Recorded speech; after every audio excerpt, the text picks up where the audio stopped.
Bien, mis hermanos, vamos a la lectura de la palabra, vamos a estar en la parte más importante, si se quiere decir. Todo es importante el día del Señor, pero cuando vamos a escuchar su palabra, pues cobra como que algo de un poco más de valor, porque es Dios quien nos va a ministrar en esta mañana. Y como todos saben, o la mayoría sabe, estamos en el libro de Eclesiastés. Estamos iniciando el libro de Eclesiastés, apenas esta es la segunda predicación. La semana pasada estuvimos viendo cómo fue fundada la iglesia de los tesalonicenses, o la iglesia de Tesalónica, en su segundo viaje misionero, Pablo, ¿verdad? Visitando a estas iglesias, buscando dónde predicar. Nosotros vimos cómo el Espíritu Santo de Dios le prohibió a Pablo ir a otro lugar que no fuese la Tesalónica, a Macedonia. Nosotros vimos que no fue como que Dios le dijo, pero al mismo tiempo le liberó el camino, sino que en el camino encontró muchas trabas, persecución, etcétera, etcétera. Vimos también cómo Dios soberanamente llamó a los tesalonicenses y los convirtió de sus ídolos paganos al Dios vivo y verdadero. Sin embargo, nosotros también terminamos diciendo que Pablo tuvo que, algunos dicen que tuvo más tiempo o menos tiempo, pero todos entran en un consenso que Pablo tuvo en Tesalónica por lo menos 6 meses. Aunque cuando nosotros leemos ellos, dice que por 3 semanas en la sinagoga él predicó. 3 semanas, pues menos de un mes. Sin embargo, algunos piensan que tuvo que ser un poco más. Así que pensemos que tuvo 6 meses allí. De manera que crece una iglesia, dice el hecho que de los griegos se convirtieron no pocos y mujeres nobles también se convirtieron al Señor. De manera que nace una iglesia dada o llamada por Dios y esa iglesia naciendo comienza persecución. Así que Pablo tiene que huir. Vimos que Pablo huye hasta Atenas y de Atenas se va a Corinto y de Corinto entonces preocupado por cómo está esa iglesia, si permaneció, si sigue viva, qué pasó, manda a Timoteo. Y leímos cómo Timoteo llegó, vio a la iglesia y trajo el reporte a Pablo. Y le dice a Pablo entonces, le da buenas noticias. Le dice, Pablo, esta iglesia está firme en la fe, su amor, bueno, eso se siente, Pablo. Sin embargo, hay algunas cosas que corregir. Así que eso fue en lo que quedamos la semana pasada. Vamos a entrar ahora en el capítulo 1, versículos del 1 al 3. ¿Okay? Vamos a leer lo que dice la palabra del Señor. Dice así la palabra del Señor. Pablo, Silvano y Timoteo, a la iglesia de los tesalonicenses, en Dios, Padre y en nuestro Señor Jesucristo. Gracia y paz sean a vosotros, de Dios, nuestro Padre, en el Señor Jesucristo. Damos siempre gracias a Dios por todos vosotros, haciendo memoria de vosotros en nuestras oraciones, acordándonos sin cesar delante de Dios, el Padre y Padre de nuestro Señor, y Padre nuestro, de la obra de vuestra fe, del trabajo de vuestro amor y de vuestra constancia en la esperanza de nuestro Señor Jesucristo. ¿Qué nos proponemos hacer hoy? Bueno, simplemente mi deseo, el objetivo que tengo esta mañana es que usted y yo podamos examinarnos, mis hermanos, a la luz de lo que la iglesia de los tesalonicenses es o era, por decirlo en el tiempo pasado, ¿verdad? Ya ellos no están, pero a la luz de lo que acabamos de leer, una iglesia que fue llamada por Dios, que fue guiada por Dios, una iglesia que fue dirigida por Dios. Y la idea es que nosotros podamos hacer un autoexamen como iglesia. Recuerde que iglesia es usted, soy yo, no son las paredes. Así que el objetivo es que usted y yo nos examinemos a nosotros mismos para ver si nosotros tenemos algunas marcas que nos va a dar este pasaje de lo que significa una iglesia que está siendo guiada, conducida por el Espíritu Santo, una iglesia en donde Dios está obrando. Entonces la pregunta que vamos a responder es: ¿está obrando Dios en nuestra iglesia? ¿Cómo lo sabemos? ¿Cómo sabemos si Dios está obrando en nuestra iglesia? Bueno, nosotros vivimos en un mundo hoy donde todo lo que nosotros vemos a nuestro alrededor es números. El éxito o el decir que algo va bien implica números, implica me gusta, implica likes, implica review. Y yo sé que hay muchos que no entienden nada de eso. Redes sociales. Todo, si uno ve una publicación y yo veo vemos las métricas. Está hermano Ale que nos puede enseñar ahí. Vemos las métricas, ¿cómo va? Oh, va bien. Tenemos un 60 y tanto por ciento, 90 y tanto por ciento de review y tal, y la gente lo está viendo. ¡Wow! Estamos bien, vamos bien. Hermanos, y esa filosofía mundana y pagana, porque no tiene nada que ver con Dios, ha infiltrado también la iglesia. Y nosotros ahora también medimos el obrar de Dios en la iglesia a través de los números. Nosotros vemos la cuenta bancaria. Bueno, cuando digo nosotros, hablo de la iglesia, ¿verdad? No nosotros en particular, pero hay personas que vienen a la cuenta bancaria y dicen, ¿cómo tuvo una oferta esta semana? ¿Estuvieron bien? Entonces Dios está obrando. Vemos la asistencia y estaba full, no cabía uno más. Vamos bien, entonces Dios está obrando.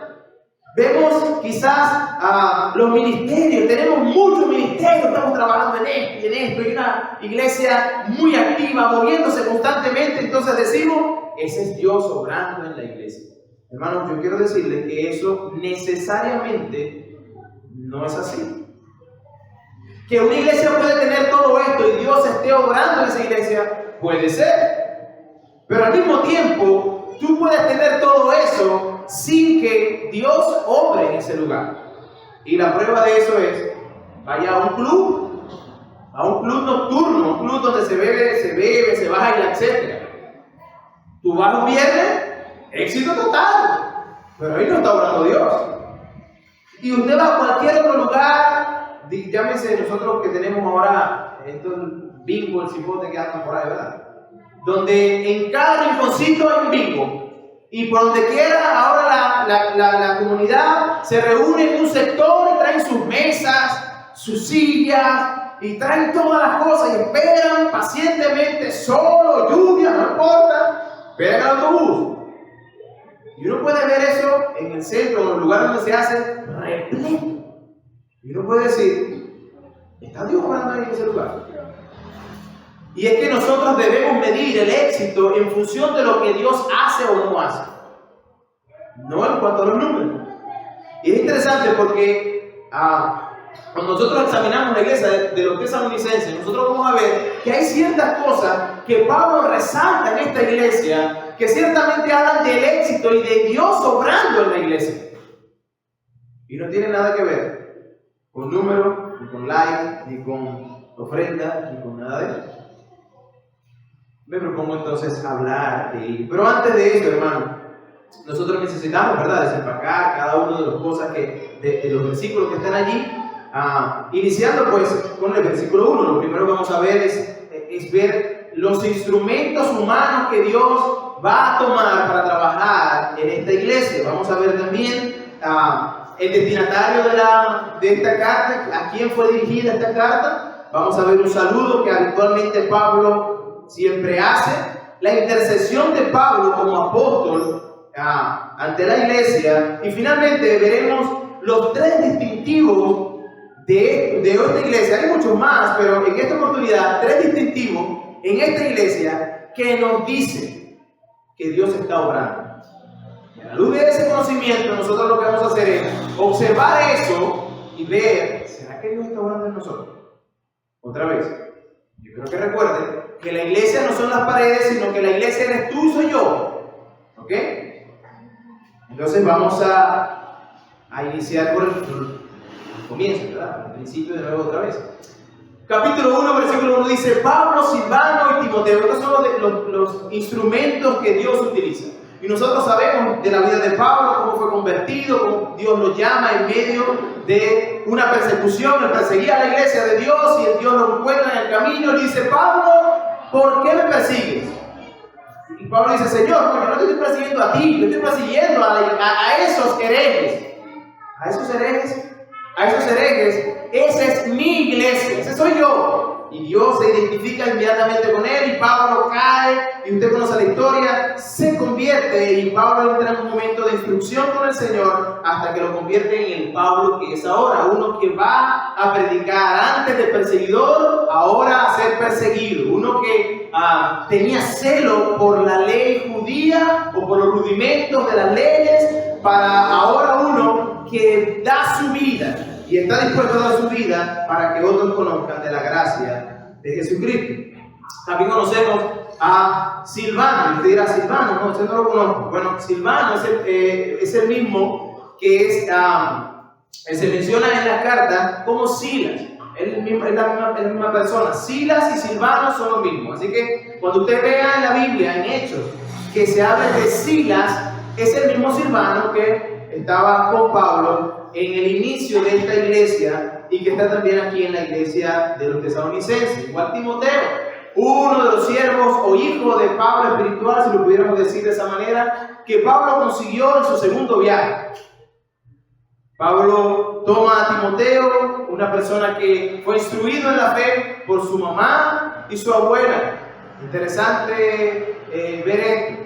La labor de una madre, la labor de una abuela en las cosas de la instrucción de los hijos, de los nietos, en los caminos del Señor. Pero aquí está Timoteo, que fue instruido por ellos y que ahora lo toma Pablo y lo capacita aún más para ser aquel que lleve también conjunto con Pablo la palabra del Señor. Nosotros vemos a Timoteo una y otra vez andando con Pablo, siendo fiel en medio de la persecución, sufriendo cárcel y a estar a punto de la muerte incluso. Una persona que se comportó como es digno de su llamado.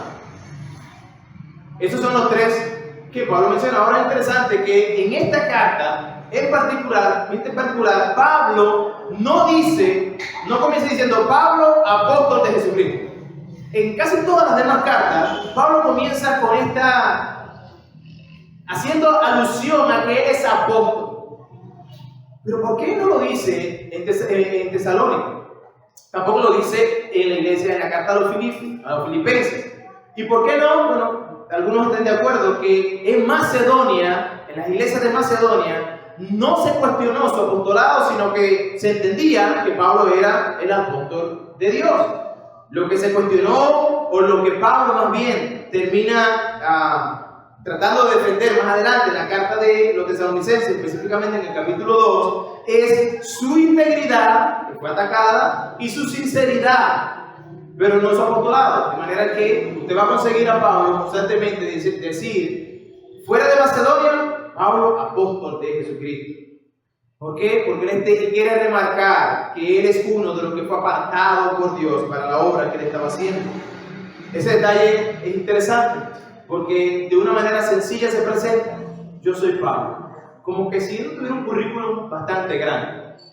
Y eso deja mucho que ver. El día de ayer estuve en una graduación y de verdad me sentí bastante incómodo. Porque desde que se inició el protocolo, era una cuestión impresionante. Entraron los profesores, entraban los alumnos, y el aplauso, y el reconocimiento a uno, el reconocimiento al otro, y el reconocimiento. Y yo esperaba, bueno, ¿cuándo es que vamos a decir que a Dios sea la gloria? ¿Cuándo es que vamos a decir esto? Bueno, a lo mejor en la predicación, pero cuando vamos a la predicación, también. Se habló de todo. El predicador habló de él, sin embargo, no habló de quién era Cristo.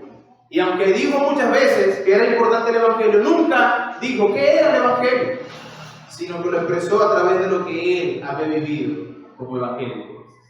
Y es interesante porque aquí está Pablo, que tiene un currículum tremendo, y él simplemente se llama a sí mismo Pablo. Y con la misma sencillez introduce a Silas y a Timoteo como que fuesen personas normales. Aunque eran normales, tenían un llamado de Dios. Y esta humildad va a marcar la pauta para lo que Pablo va a tener que decir y la sinceridad con la cual él va a hablar.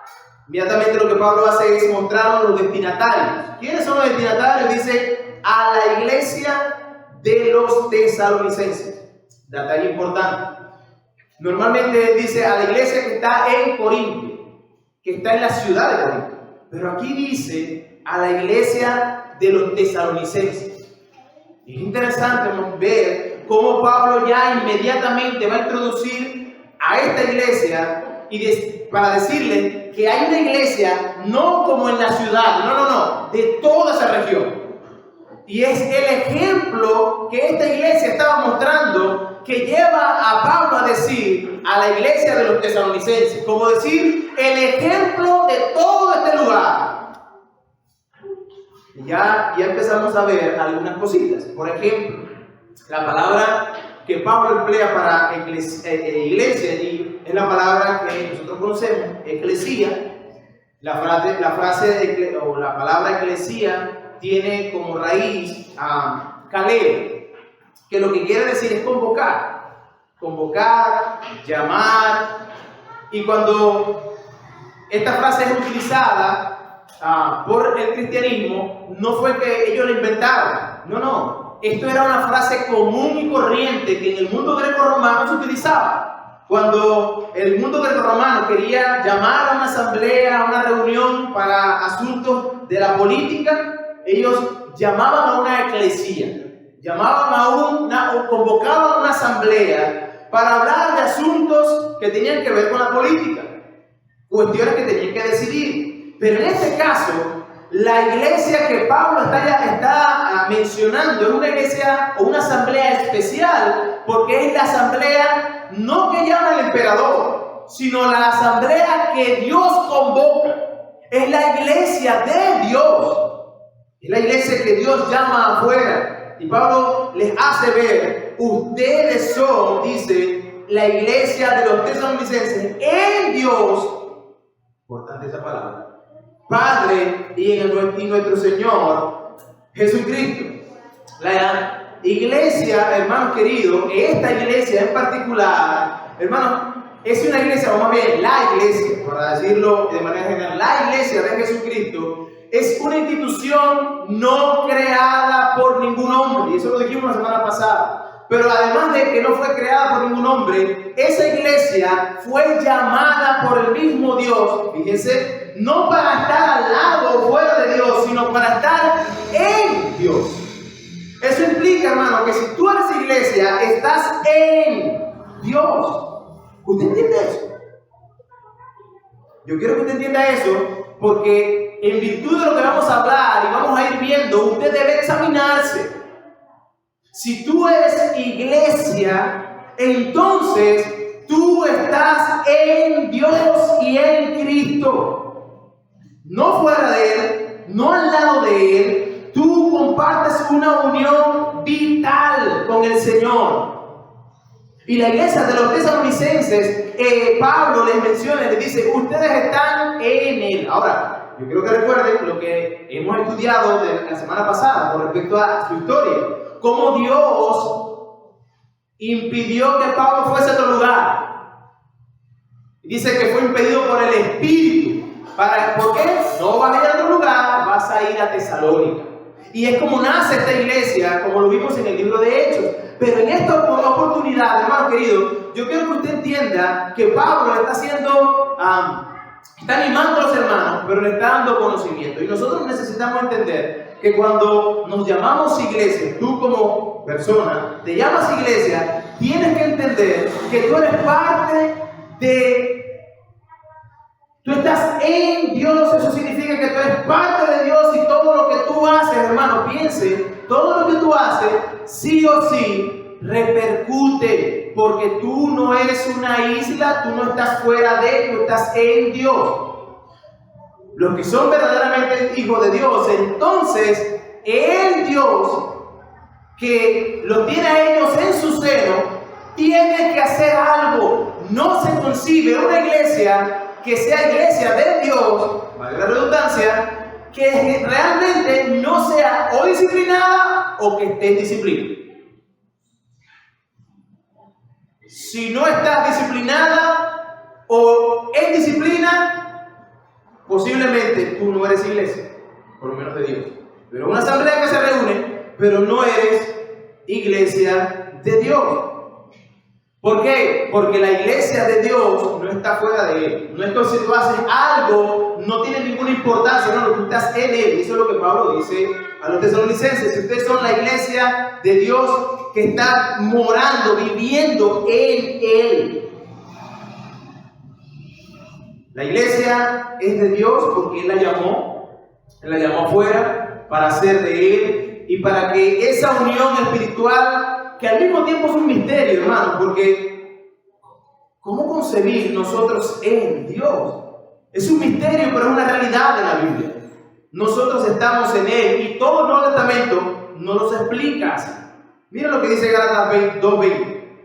Gálatas 2:20 dice: con Cristo estoy juntamente crucificado, y ya no vivo yo, mas vive Cristo en mí. Y lo que ahora vivo en la carne, lo vivo en la fe del Hijo de Dios, el cual me amó y se entregó a sí mismo por mí. Hermano, tú no vives.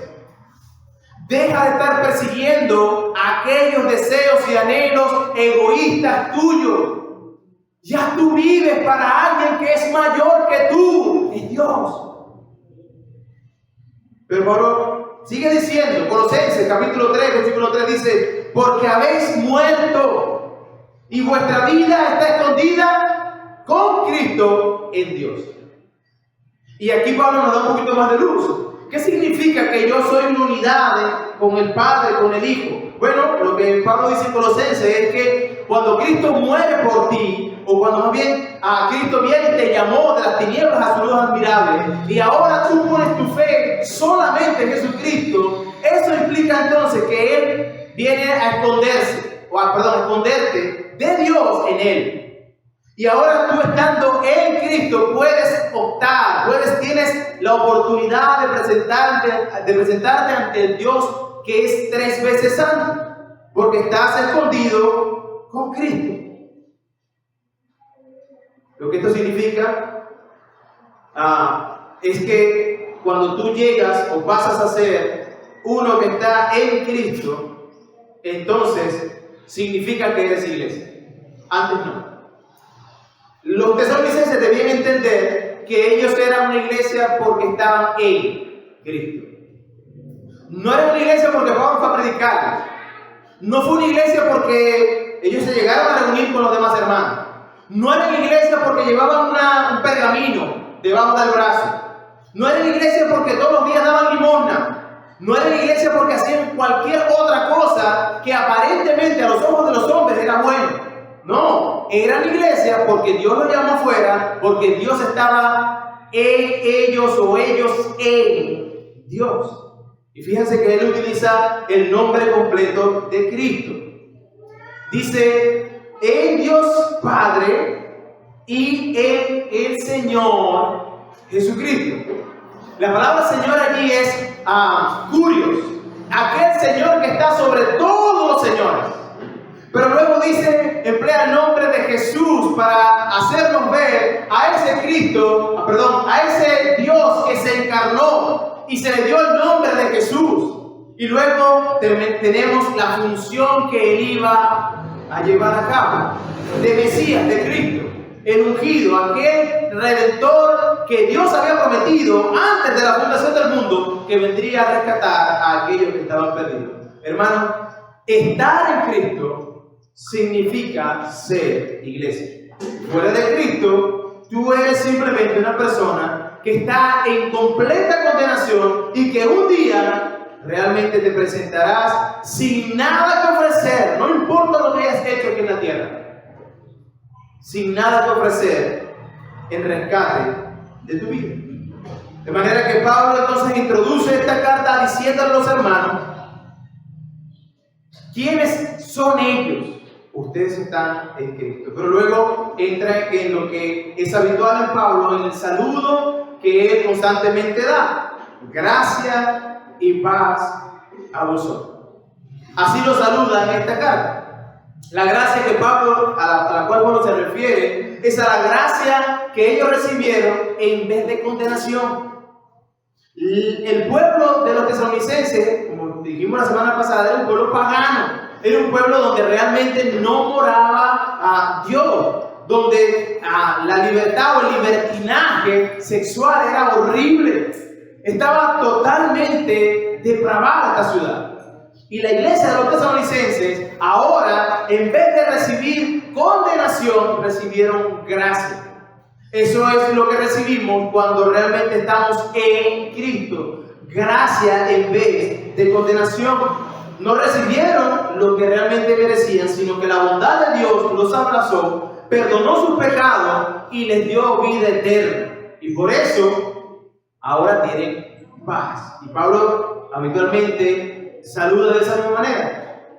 Gracia y paz. Y esa palabra paz es la palabra hebrea para shalom, que implica estás bien, no tienes problemas con Dios.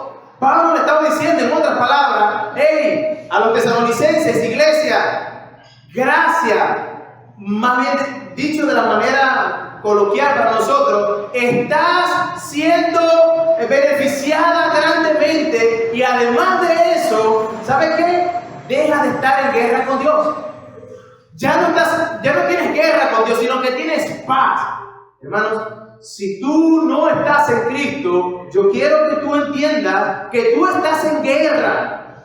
Y no es una guerra liviana. Es una guerra que va en contra, es una guerra rebelde en contra de Dios. No es para nada bonito que tú vengas a ofrecerle a Dios algo cuando realmente lo primero y único que Dios demanda de ti es un corazón humilde y arrepentido. Y que tú vengas a ofrecerle cualquier otra cosa. Eso no es para Dios algo como que, bueno, pobrecito, yo lo voy a recibir. No, ¿sabes qué hace eso? Eso produce en Dios ira, que ha de mostrarse o ha de guardarse para el día de la ira. Eso dice Romanos. Que cuando nuestro corazón está duro o realmente no queremos venir a la presencia de Dios, acumulamos ira para el día de la ira. Y Pablo le dice a estos hermanos, ustedes, la gracia de Dios está en ustedes y no tienen que preocuparse, ya no tienen problemas con Dios. Tienen paz. El cristiano, hermanos queridos, experimenta esa misma paz. Hermanos, tú y yo estamos libres de culpa. ¿Sabes? Cuando tú y yo pecamos, porque somos pecadores, nos carga el hecho de haber pecado. Y eso está bien. Sin embargo, cuando pensamos en la gracia de Dios y en la paz que Él nos ha dado, eso debería aliviar. Eso es lo que hace la paz y la gracia, nos alivia, nos quita la carga y el peso de culpa que nos ha de exprimir y nos recuerda que Dios en Cristo pagó por nosotros. Y ahora Él que nos dice, confiesa tu pecado, apártate de Él y Él es fiel y justo para perdonarte y limpiarte de toda maldad. Pablo saluda a estos hermanos y luego va a hacer algo que también habitualmente hace. Él ora por la iglesia. Pablo intercede por la iglesia, da gracias a Dios, pues primero fue Él quien llamó a la iglesia. Es gracias a Dios, no es gracias a los tesalonicenses, sino gracias a Dios quien lo llamó. Fue Dios quien nos salvó, fue Dios quien nos santificó. Y es Dios quien está obrando en la iglesia de los tesalonicenses, una iglesia donde nosotros podemos ver y nos llama la atención del ejemplo que puede ser esta iglesia para nosotros. Y eso está bien. Sin embargo, nosotros debemos recordar que esta iglesia hizo lo que hizo, no porque ellos eran más capaces que cualquier otro, sino porque Dios estaba obrando en ellos. Y lo que Pablo viene a decirles entonces es que la fuente de su madurez en da gracias a Dios es precisamente que Dios estaba obrando a través de lo que su Espíritu Santo estaba haciendo en los tesalonicenses. El versículo 2 dice: damos siempre gracias a Dios por todos vosotros, haciendo memoria de vosotros en nuestras oraciones. Tanto Pablo, Timoteo y Sila amaban a esta iglesia. Ellos tuvieron el principio, ellos fueron parte de los fundadores junto con Pablo, ¿verdad? Tanto Silas como Timoteo, y Pablo nos incluye, nosotros damos gracias a Dios, orando siempre. Ahora, miren las palabras que utiliza. Damos siempre gracias y oramos, dice el versículo 3, dice, acordándonos sin cesar. Oraban siempre y sin cesar. Hermano, cuando yo estaba leyendo esta parte, que es interesante, pero nosotros debemos examinarnos a nosotros mismos y pensar en cuánto tiempo nosotros tomamos para dar gracias a Dios. Los miembros de la iglesia Vida Nueva deben recordar que el año pasado, más bien este año, no sé, el año pasado, ya vamos a cumplir un año más de iglesia. Porque yo recuerdo el año pasado, cumplimos 24 años, tuvimos un libro allá afuera, pusimos un libro para agradecer a Dios. Y yo había dicho, bueno, ahí puede agradecer a Dios cuando usted quiera, usted agradece a Dios todos los días si usted quiere, y realmente debería ser así. Pero cuando yo de vez en cuando no leo, no estoy para leer las acciones de gracias todavía, pero lo que hago es ojear, llevamos más de medio año. Y las acciones de gracia, el libro ya debería estar casi acabado. Pero qué interesante, que no, son poquitas las páginas. Eso indica, hermanos, que nosotros como iglesia no somos muy agradecidos.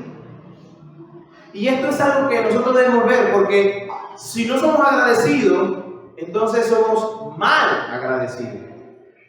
Porque no es que si tú, no, yo soy agradecido, entonces ¿qué eres?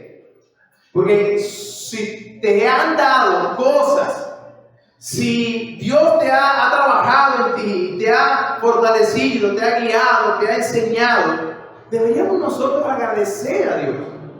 Pero es una constante que cada vez que llegamos al tiempo de la acción de gracia, 2 o 3, y a veces tenemos que hasta reforzar la acción de gracia. Hermano, Pablo dice siempre daba gracias a Dios por ello. Hermano, nosotros debemos ser agradecidos. Ahora, el libro hablaba de las acciones de gracias particulares. Su acción de gracias particular. Pero lo que Pablo está haciendo aquí es una acción de gracias por la iglesia. Pregunto, ¿da gracias usted por la iglesia, mi hermano? Y yo no estoy diciendo que nosotros seamos la Coca-Cola del desierto, pero usted da gracias por lo que Dios está haciendo o ha hecho y está haciendo con nosotros. Usted da gracias por la iglesia. Recuerden, la iglesia somos nosotros. Usted da gracias por la iglesia, usted da gracias por la hermana Aura, por decirlo de una manera. Uy, gracias Señor por la hermana Aura. Usted da gracias a Dios por el hermano Francisco. Gracias Señor por el hermano Francisco. Esa es la iglesia. Usted da gracias a Dios por la hermana Silvia, por Anderson. Sí, Anderson también. Gracias, hermano. Damos gracias por nuestros hermanos. O simplemente damos gracias por aquellos que están a mi lado. Aquellos que son buena gente. Aquellos que conmigo, para todos lados. Hermanos, nosotros hacemos acepción de personas y vimos como en Santiago, el libro de Santiago, hablaba el Señor, nos prohibía hacer acepción de personas. Pero nosotros, cuando no damos gracias a Dios por nuestro hermano, el que tiene a su lado, sí, ese que no, que te dice, hermano, pero es que ese hermano no lo paso, pero tiene que dar gracias a Dios. Porque quizás Dios ha puesto a ese hermano para darle madurez.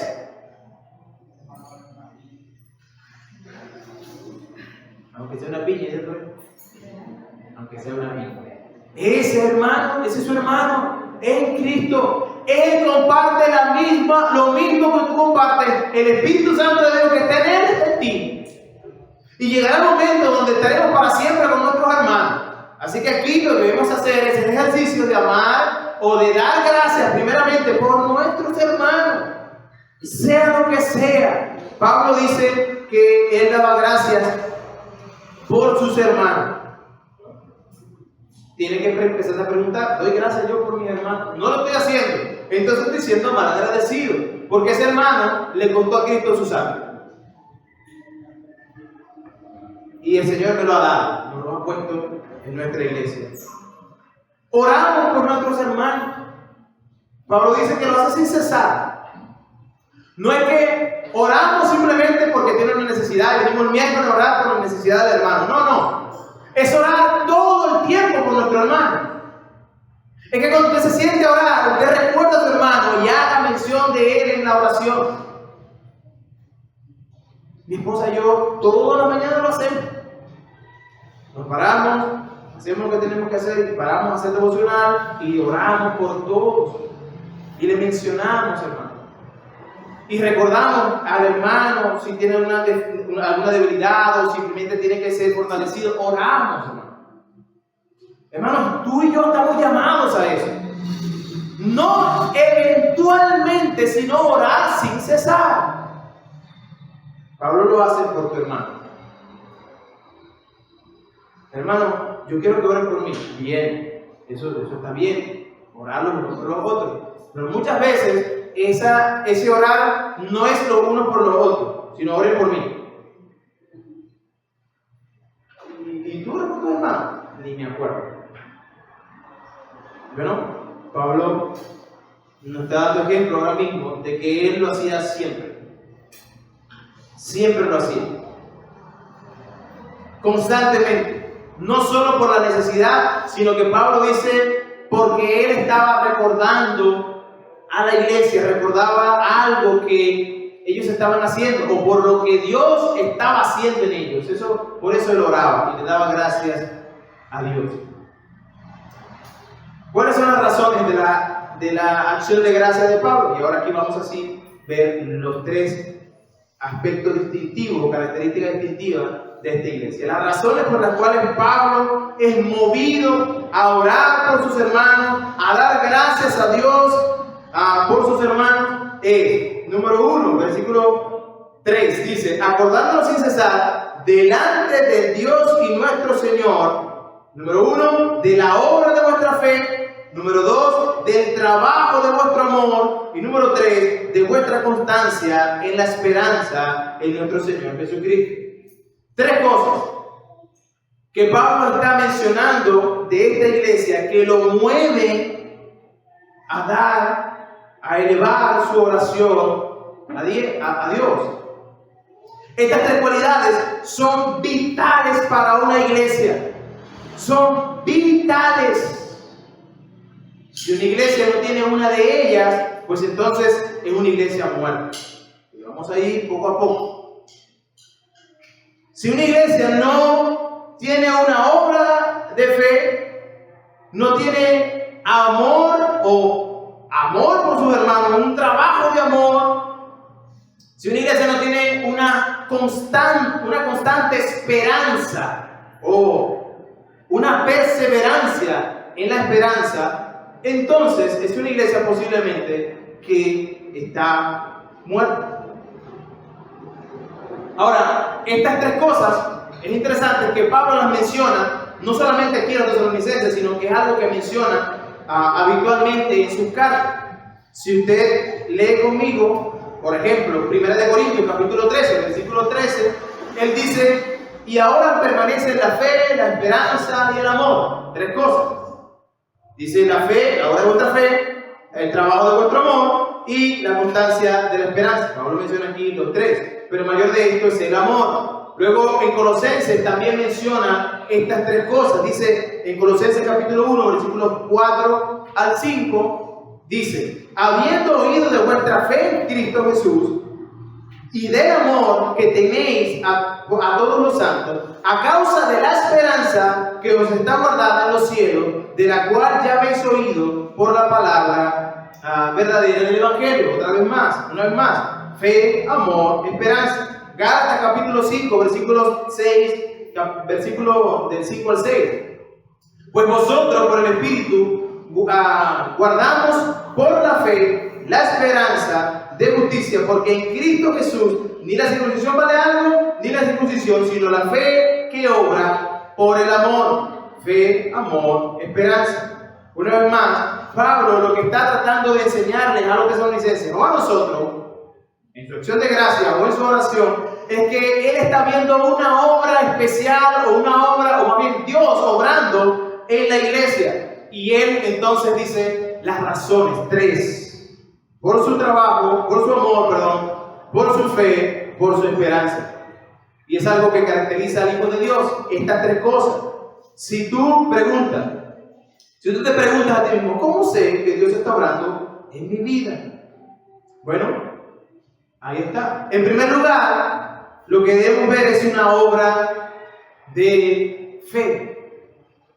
En otras palabras, si tú eres hijo de Dios, si tú eres la eclesía o eclesía que fue llamada por Dios, uno que vive en Cristo, entonces esa fe que es dada por Dios, no la produces tú, sino que es dada por Dios, esa fe te va a llevar a mostrar obras.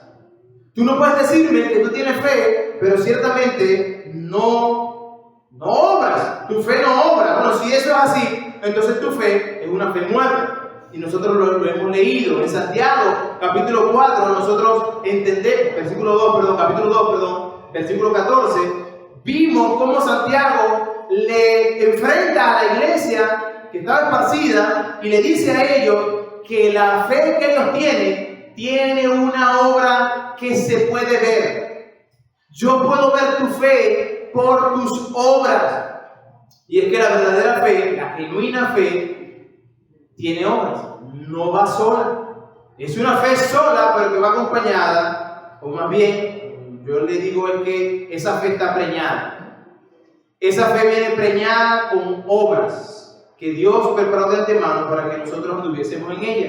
En otras palabras, miren lo que dice Santiago, lo dice bien particular. Hermanos míos, en Santiago capítulo 2, versículos del 14 al 17. Hermanos míos, ¿de qué aprovecha si alguno dice tiene fe y no tiene obra? ¿De qué sirve eso? ¿Podrá la fe salvarle? Y si un hermano o una hermana están desnudos y tienen necesidad de mantenimiento cada día, y alguno de vosotros dice, id en paz y calentados y saciados, pero no le dé las cosas que son necesarias para el cuerpo, ¿de qué aprovecha? El ejemplo de él es un hermano que viene con necesidad. Tengo frío, hermano. Ah, sí, vamos a orar por ti, saciados y calentados. ¿Pero de qué sirve eso? Si no me das una manta para taparme del frío. Bueno, Santiago dice que de la misma manera es la fe que no tiene obra. Si tú dices tiene fe, necesariamente yo la voy a ver por cómo tú vives, cómo te comportas, cómo actúas. Santiago dice, ¿de qué aprovecha si tienes fe y no tienes obra? Dice, así también la fe, si no tiene obra, dice, es muerta en sí misma. Eres mentira. Es una fe que tú te inventaste, pero no eres de Dios y estás condenado. La fe, o la verdadera fe, obra. Según Efesios capítulo 2, versículos del 9 al 10, dice que somos salvos por la gracia de Dios. Eso está claro. Pero somos salvos para buenas obras. Y dice el versículo 10, porque somos hechuras suyas, creados en Cristo Jesús para buenas obras. ¿Y cuáles son esas buenas obras? Las cuales Dios preparó de antemano para que anduviésemos en ellas. La razón por la cual, o una de las razones por la cual Pablo da gracias a Dios es porque Él está viendo en ellos una fe. Porque no es una iglesia que dice ser de Cristo, pero no tiene la fe de Cristo, una fe que obra, sino que el testimonio que le dio Timoteo fue, esta gente está viva. Uno puede ver su fe obrar. Uno puede ver que son creyentes por cómo viven, por cómo ven al hermano y cómo ven la necesidad de otro y cómo buscan suplir. Yo tengo fe, pero eso de la obra, hermano, a mí no me gusta ayudar a nadie. Ay, ¿cómo te comportas en la calle? Bueno, como un negligente. De verdad. Y en tu trabajo ni siquiera lo hago. A veces he chocado. Bueno, tú debes saber que cuando tú te examines y te des cuenta de que la fe que habla Dios es una fe que muestra obra, tú debes darte cuenta que ciertamente tu fe es una fe que está muerta. Segunda razón. La segunda razón por la cual Pablo está agradecido a Dios y ora a Dios es por el trabajo de su amor. Y miren lo interesante de esto. Trabajo de vuestro amor. La palabra que Pablo utiliza para trabajo es kopos, griego kopos, que denota, trabajo arduo, agotador, trabajo duro. Esa palabra kopos, trabajo, es un esfuerzo más grande del que yo pueda soportar. En otras palabras, es trabajar hasta el punto de quedar exhausto. La palabra trabajo es una palabra que realmente lo que literalmente significa es quedar sin energía. Eso es lo que significa la palabra kopos, quedar sin energía. Y Pablo dice, yo le doy gracias a Dios en particular por el trabajo, por la fuerza que ustedes ejercen al momento de trabajar en amor, en hacer lo que tienen que hacer, que quedan sin energía. Eso es lo que Pablo está diciendo. El trabajo de amor era tal que ellos quedaban sin energía. La palabra amor que Pablo utiliza en este particular es la palabra ágape. Un amor que no tiene, que no se le pone condición, no tiene límite. De manera que Pablo lo que habla con respecto al amor que estos hermanos tienen es que es un amor que no se cansa. Pablo está diciendo, yo le doy gracias a Dios porque ustedes tienen un amor por los hermanos, ustedes están mostrando un amor por sus hermanos, que no se cansa. Que no dicen, yo estoy cansado, pastor, de tanto llamar a ese muchacho. O de tanto decirle a esta persona que busque de Dios. No se cansa. Es un trabajo de amor incansable que constantemente está haciendo, y cuando cree que terminó, sigue haciendo. Es quedar sin energía. Hermanos, este amor, esta clase de amor, es uno que busca el bien del otro a costa del suyo incluso. Es uno que está atento a la necesidad de los demás para suplirla. Es uno que es una de las características del Espíritu Santo, o más bien de los frutos del Espíritu Santo, de ese amor. Eso está ahí, hermano. Para el que tiene este trabajo de amor, no se cansa, nunca es suficiente, siempre va a ir a dar más y más y más. Y si ustedes quieren verlo bíblicamente, miren, Pablo está dando gracias a Dios por su arduo trabajo de amor, ¿verdad? Esta iglesia lo está haciendo bien.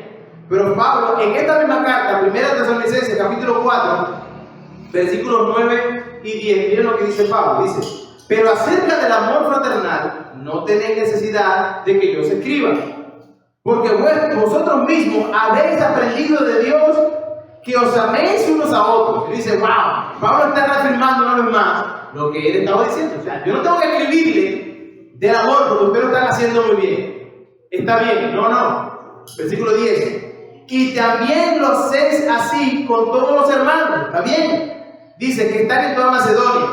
Pero os rogamos, ustedes están amando a los hermanos hasta quedar sin energía. Pero os rogamos, hermanos, que abundéis en ello más y más. Pablo. O sea, yo estoy amando a mis hermanos, pero tú me mandas a que yo lo ame mucho más. Sí. Hermanos, el amor ágape o este tipo de trabajo, hermanos, que debemos tener en la iglesia, es un amor que no se cansa. Es un amor que va a permanecer y que va a crecer constantemente, que va a requerir más y más y más y más. No se cansa. No se cansa, hermano querido. Y este es el amor que nosotros recibimos de Cristo. Cuando usted pone a pensarse, se pone a pensar en todo lo que Dios ha hecho por nosotros, hermanos, piense, ¿cuándo se cansó el Señor? ¿Cuándo se cansa el Señor? Bueno, no se cansa nunca. Y Él nos dice que nosotros debemos imitarlo a Él. Así que en esta obra de amor, nosotros debemos mirar a Cristo. Y si Él no se cansa, pues nosotros no debemos cansar. Romanos 5:8 dice, mas Dios muestra su amor para con nosotros, en que siendo pecadores, Cristo murió por nosotros.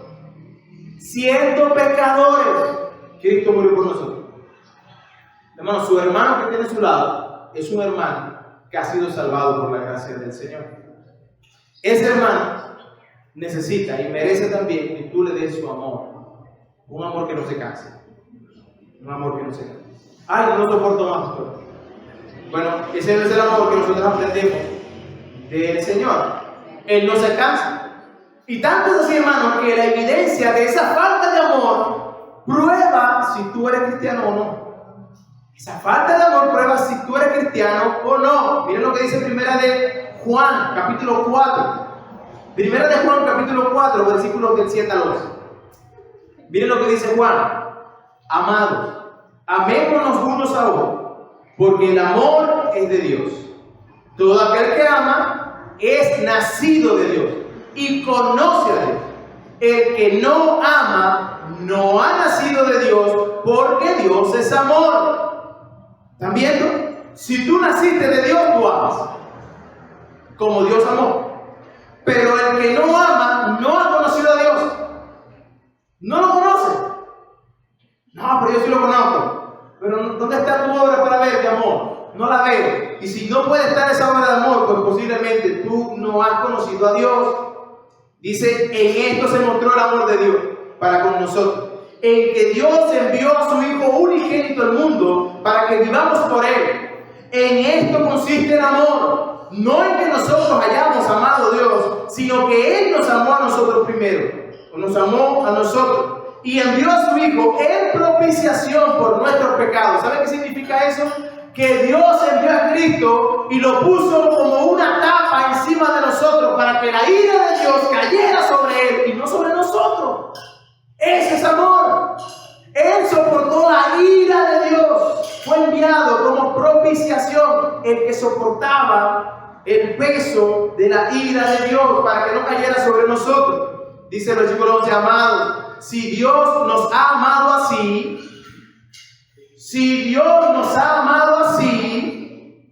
debemos también nosotros amarnos unos a otros. Eso está tan claro que no necesita explicación. Primera de Juan 3, versículo 18. Dice, hijitos míos, no amemos de palabra ni de lengua, sino de hecho y en verdad. Nosotros escuchamos pasajes como esto y decimos, no, es verdad, yo amo a mi hermano. Y muchos de palabra aman. Y Santi Juan dice, ya voy a oír. Ya paren de decir, yo sí amo a mi hermano. Cuando yo veo a mi hermano en necesidad física o espiritual, mi hermano está caminando como no debe caminar. Ay, que el pastor lo aborde, porque yo no. No, hermano, es su llamado. Tú eres la iglesia. Tú ves a tu hermano haciendo una cosa que no debe hacer, usted va. Y porque lo ama, usted le dice a su hermano, eso que está haciendo, eso no está bien. Debe enmendar. Mira que lo que la Biblia dice. Y más cuando es miembro de la iglesia. Porque, hermanos, nosotros tenemos una membresía en la iglesia. Sin embargo, no es el pastor, los líderes que lo vemos todo. No, posiblemente usted tiene una mejor visión de ese hermano que los que están aquí. Y antes de usted venir a los líderes y venir al pastor y decirle, mira, tal persona está descarriada. Antes de decir eso, tú debes mostrar el amor de Dios para con tu hermano. ¿Cómo? Ir ahí donde está él. Ya no ames de palabra, sino de hecho y en verdad. No solo en suplir la necesidad del hermano, pero también al momento de amonestar. Hermanos, eso es una obra de amor. El amonestar a mi hermano es una obra de amor. En tercer lugar, Y último, por hoy. Dice, la constancia en la esperanza. La esperanza, la palabra traducida constancia, tiene la idea de resistencia, perseverancia. Literalmente denota una condición que es estar bajo presión sin quebrarnos. Es estar bajo presión sin quebrarnos. Eso es lo que implica constancia o perseverancia. Esa perseverancia y esa constancia, tú y yo debemos mantenerla.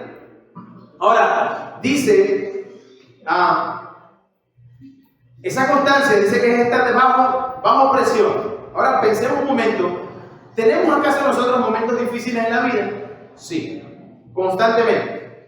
Nosotros estamos en un mundo caído, por lo cual ciertamente vamos a encontrarnos en momentos difíciles, bajo mucha presión, bien sea por cuestiones económicas, salud, algún tipo de situaciones en las cuales nos encontramos familiares, conflictos, etc. Nosotros hemos estado ahí y vamos a estar allí. Ahora, ¿en dónde debe estar nuestra mirada? ¿En el problema? ¿En la dificultad? Bueno, lo que Pablo está diciéndole allí es, ellos están elogiando a la iglesia que tiene una capacidad de estar bajo tanta presión, pero que no se quebraba. Porque su constancia no era perseverar en el problema, sino perseverar en la esperanza. Su mirada estaba puesta donde tenía que estar puesta, en las cosas, en la esperanza de la segunda venida de Cristo. Yo me imagino, hermano, a estos hermanos en medio del conflicto, en medio de la situación y persecución que estaban teniendo, y simplemente ellos pensaban, cuando Cristo venga, y si Cristo viene mañana, yo no tengo problema con el vecino que me está acusando de que soy cristiano, y por ende me van a llevar preso. Posiblemente tenía una situación difícil con respecto a que muchos de los que estaban alrededor, la presión era, mira, pero ¿por qué tú no vas conmigo a adorar a los ídolos? ¿Por qué tú no vas conmigo a cometer actos inmorales en tal templo, en cual otra cosa? Yo imagino la presión constante. Y yo pensaba en las presiones que nosotros tenemos a diario. Bueno, tenemos presiones, sí. Este mundo está diseñado, o más bien se ha confabulado para ir en contra de Dios. Y recuerden, tú estás en Dios. De manera que si está en contra de Dios, está en contra tuya, ¿verdad? A menos que tú no seas de Dios. Pero si tú estás en Dios, entonces está en contra tuya. Pero ¿sabe qué hacemos nosotros muchas veces? Cedemos a la tentación. Cedemos a la presión. Bueno, lo que Pablo está elogiando aquí es que ellos no ceden. No importa la presión que tengan encima, ellos no ceden, sino que se mantienen firmes sin quebrarse. Hermano, no hay nada que deba provocar a un cristiano a que pierda la esperanza. ¿Saben por qué? Porque hay una promesa que Dios ha hecho. No importa lo que te pase, no importa si mueres, que es lo más terrible que pueda pasar, no importa la condición en la cual te encuentres, hay una esperanza que nada ni nadie te puede quitar. Y es la esperanza de que un día Cristo va a regresar y terminará la obra que Él comenzó. Y dice la Biblia que Él estará con nosotros, más bien nosotros estaremos con Él para siempre. No hay nada, hermano querido, que provoque que puedas perder, que tú puedas perder la esperanza de que Cristo viene. ¿Por qué? Mira lo que hace Dios.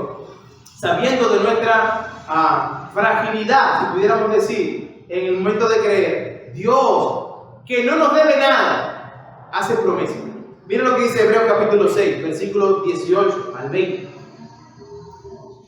Dios ha prometido algo a la iglesia, que Él vendría por los suyos. Y mira lo que dice Hebreos capítulo 6, 18 al 20.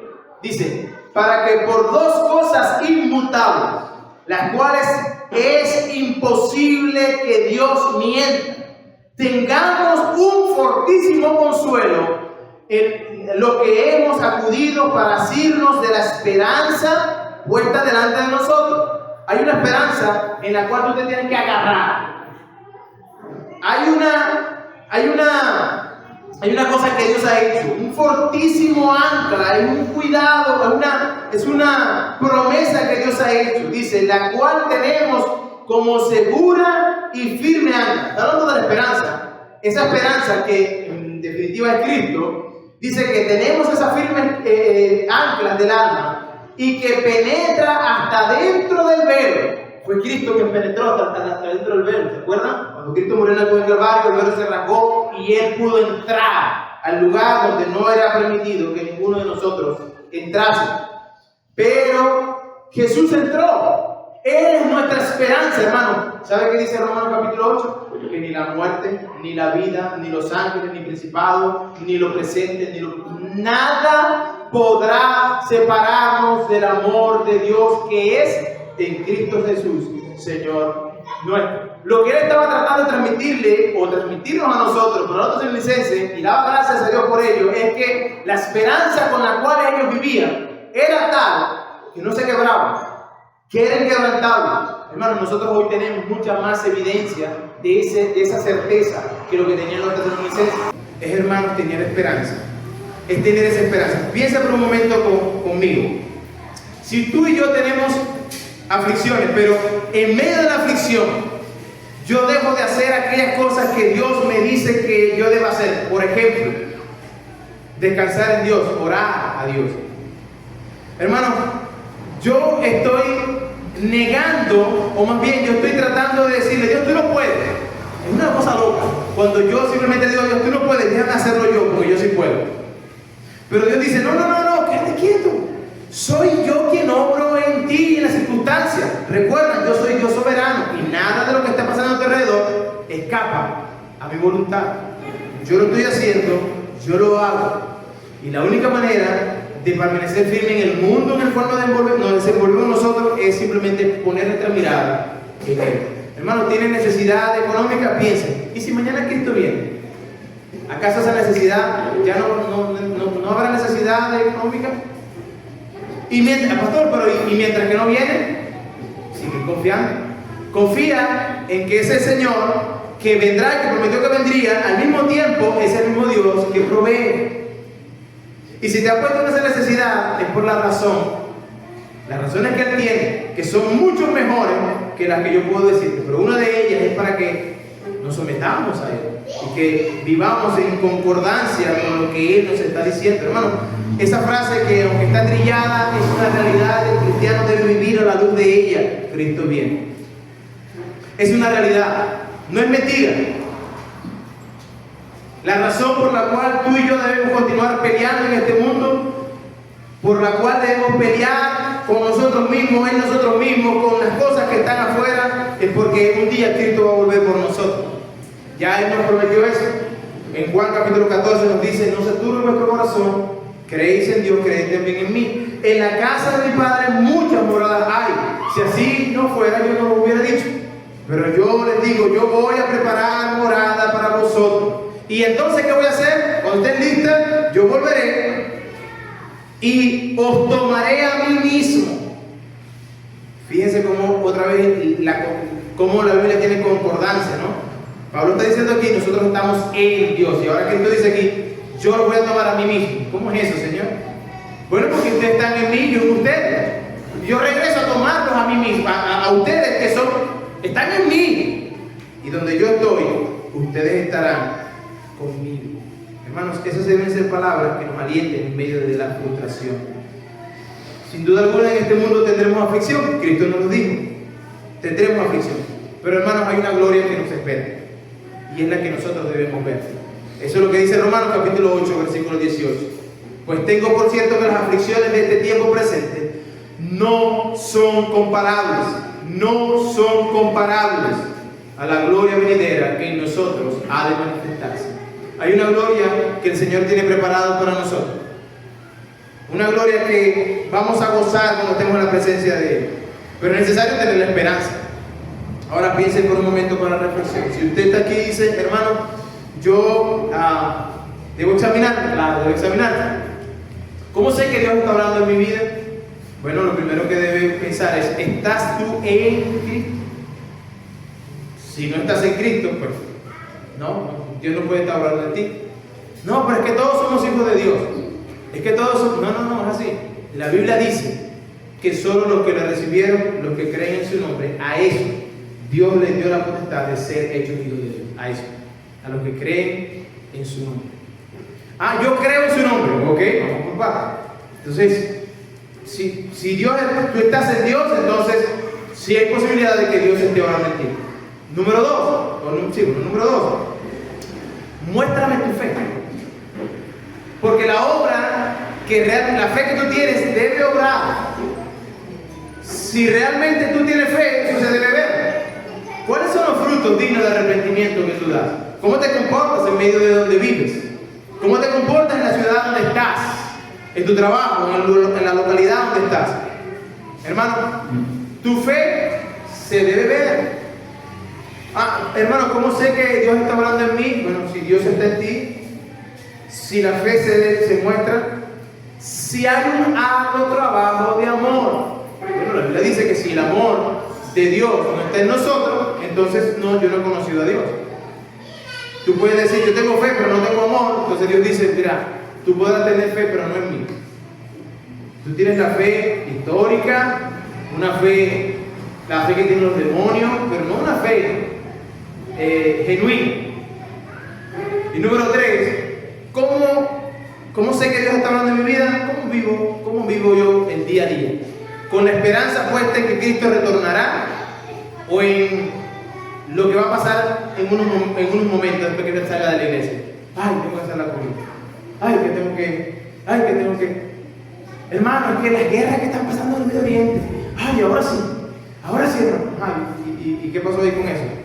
No, que estamos preocupados de que nunca comida y todo lo demás. ¿Dónde está su esperanza? Su esperanza no está puesta en que si un día muere, se va con el Señor. Bueno, sí, pero hay que cuidarnos. Sí, pero a veces eso no es cuidado, eso es falta de esperanza. No, es que tenemos que ir a predicar. No, es peligroso eso por ahí. De verdad. ¿Y tú crees en la Biblia que dice que para mí morir es ganancia? Sí, pero predica. No, y si me hacen algo. Hermano, hay que ser coherente. Si tú quieres saber si Dios está hablando en ti, entonces debes identificar. Si tú estás en Cristo, si tu fe se ve por tu obra, si muestras un arduo trabajo de amor que no se cansa, y si vives una vida esperanzado en la segunda venida de nuestro Señor Jesucristo. Si tú estás ahí, hermano, sigue ahí, persevera ahí y abunda en eso. Si no estás allí, entonces ven a Cristo. Necesitas de la gracia del Señor. Si no estás ahí, necesitas reconocer que Cristo es el que realmente puede trabajar en tu vida, moldear tu corazón, más bien quitarse el corazón de piedra, darte uno de carne, para que entonces empieces a vivir no como vivías antes, sino como una nueva criatura en Cristo.